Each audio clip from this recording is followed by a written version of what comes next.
Student, हम लोग देखने वाले हैं क्लास 12 फिजिक्स का ग्राफ बेस्ड क्वेश्चन।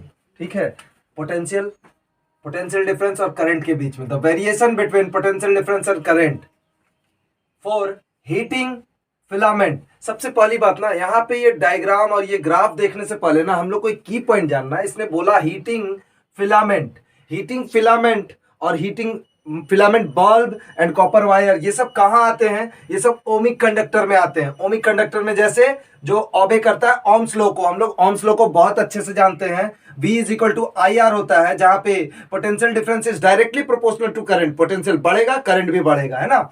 सो हम लोग देखते हैं कि ये क्या हुआ, की पॉइंट क्या है, हीटिंग फिलामेंट। तो फिलामेंट बल्ब किसके अंदर आता है? Ohmic conductor. ओमिक कंडक्टर का आप ग्राफ देखते हैं, इसमें क्या बोला गया है? सबसे पहली बात कि करंट जैसे जैसे इंक्रीज करेगा बल्ब का फिलामेंट वैसे वैसे हीट करेगा तो टेम्परेचर बढ़ेगा, टेम्परेचर बढ़ने से उसका रेजिस्टेंस भी बढ़ेगा। बट एक हाई टेम्परेचर पे जाके, जैसे कि हम लोग ये ग्राफ देख रहे हैं, ये टाइम टू टाइम बढ़ता जा रहा है, बट एक टेम्परेचर ऐसा आएगा जहां पे ओम्स लॉ फॉलो करना बंद कर देगा। क्या बोला गया है? विच डिक्रीजेस करंट। उसके बाद करंट क्या होगा? डिक्रीजेस मैनर में। देखो ये पहले तो स्ट्रेट जा रहा था, बट ये मैनर में डिक्रीज होने लगा। तो ऑप्शन नंबर ये इसका आंसर है। ठीक है, A, B, C और D। तो ऑप्शन नंबर A इसका आंसर है। बट इसको और ब्रीफ जानते हैं, क्यों? तो करंट क्या होगा? जैसे जैसे हम लोग टेम्परेचर बढ़ेंगे, एक हाई टेम्परेचर पे ये ओम्स लॉ को फॉलो करना बंद कर देगा। तो ये डायग्राम हम लोग को देखने को मिलेगा, जो कि यहाँ लिखा हुआ है, hence Ohm's law does not follow at high temperature. High temperature पे ओम्स लॉ फॉलो नहीं करता है। मैं बता रहा हूं, इस तरह के क्वेश्चन एग्जाम में देखने को मिलेंगे, डैम श्योर।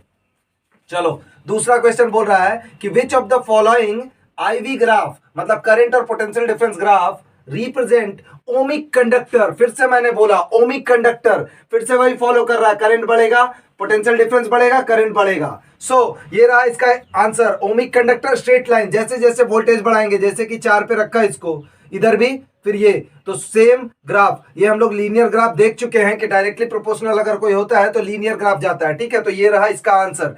अब हम लोग देखते हैं अगला क्वेश्चन। बेसिक मैनर क्या है ना, एग्जाम में क्वेश्चन देखने को मिल रहे हैं, इस बात को जान लो। नेक्स्ट क्वेश्चन, फिर से करंट और वोल्टेज ग्राफ का कैरेक्टरिस्टिक्स कौन शो कर रहा है? रिप्रेजेंट। ये पूरा ग्राफ क्या रिप्रेजेंट कर रहा है? सबसे पहली बात, ओमिक कंडक्टर हम लोग को स्ट्रेट लाइन देखने को मिलता है, जो हम लोग को नहीं मिल रहा है। बस यहाँ पे ये क्या, किस चीज को रिप्रेजेंट कर रहा है? नॉन ओमिक कंडक्टर, जो ओम्स लॉ को फॉलो नहीं करता है। ये रहा। अब हम लोग आ रहे हैं तीसरे पे। तीसरा वाला भी मोस्ट इंपॉर्टेंट है, जिसमें गुड कंडक्टर और सेमीकंडक्टर को लेकर बात हो रही है। Which of the following current और potential graph so good conductor, semiconductor में सिलिकॉन और जर्मेनियम। इसको भी देखते हैं। गुड कंडक्टर के लिए क्या केस होगा?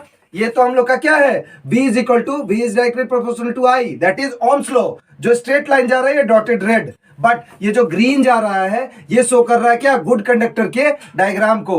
तो ये रहा इसका डायग्राम। अब हम लोग आते हैं सेमीकंडक्टर वाले में। एक है सिलिकॉन और दूसरा है जर्मेनियम। तो जो सिलिकॉन का ग्राफ होगा, उसका ग्राफ उसके बेस से वोल्टेज वाले लाइन से सटता हुआ निकलेगा। कहां तक? 0.7 वोल्ट तक। 0.7 वोल्ट तक सटता हुआ निकलेगा और फिर ये कर्व बनता हुआ जाएगा। कैसा? एक्सपोनेंशियली। उसके बारे में भी स्टेटमेंट देखेंगे। ठीक है, अब जब हम लोग जर्मेनियम में आते हैं तो ये 0.3 वोल्ट तक बेस को कनेक्ट रखेगा, फिर उसके बाद ये एक्सपोनेंशियली ऊपर जाता रहेगा। ये दोनों, इसमें यही इंपॉर्टेंट है कि ये दोनों semiconductors doesn't follow Ohm's law. देखो यहां लिखा हुआ, silicon and germanium are semiconductors and current in such metals increases exponentially, hence they do not follow Ohm's law. Okay, अब देखते हैं हम लोग, कुछ ऐसा क्वेश्चन पूछ दे रहा है आजकल। तो क्या है? बोल रहा है कि करंट IV, करंट और पोटेंशियल ग्राफ जो दिखा रहा है यहाँ पे, उसमें आइडेंटिफाई करने बोल रहा है the portion which give negative resistance. अब सवाल आ रहा है नेगेटिव रेजिस्टेंस। हम लोग जान रहे हैं कि जब करंट बढ़ रहा है तो रेजिस्टेंस भी बढ़ रहा है ना।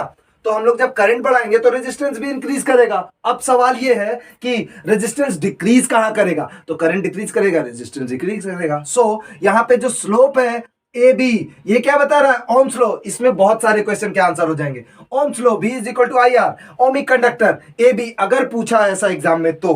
बट हम लोग का क्वेश्चन क्या है कि रेजिस्टेंस जहां डिक्रीज कर रहा है तो स्लोप जहां पे डिक्रीज करेगा रेजिस्टेंस वहां डिक्रीज करेगा, तो ऑप्शन क्या हो जाएगा? C D. सी डी पे क्या होगा? रेजिस्टेंस डिक्रीज करेगा, फॉल करेगा। अब हम लोग आ रहे हैं दूसरे क्वेश्चन पे। फिर से वही पूछा जा रहा है कि पोटेंशियल और करंट ग्राफ में आइडेंटिफाई कीजिए the region where Ohm's law obeyed, which means ohmic conductor Ohm's law obey कर रहा है। यहां देखो, is it straight line? No, ये थोड़ा सा कर्व ले रहा है, बट ये नहीं होगा। अब हम लोग देखते हैं ओम्स लॉ। ओम्स लॉ का वेरिएशन क्या है? पोटेंशियल बढ़ेगा, करंट भी बढ़ेगा, विच मींस कहीं पे भी स्ट्रेट लाइन शो करे वो ओमिक कंडक्टर को शो करेगा। तो देखो यहां पर बीसी वाले जो ग्राफ है, यहां पे देखो ये सीधा स्टेटमेंट आ रहा है, कहीं ये रहा स्ट्रेट लाइन, तो क्या करेगा? इस वाले सेक्शन में ओम्स लॉ ओबे करेगा। तो ऑप्शन नंबर बी और सी, जो कि बी पे है। अभी मैं इससे रिलेटेड और वीडियोस लाने वाला हूं, तब तक के लिए टेक केयर, थैंक यू।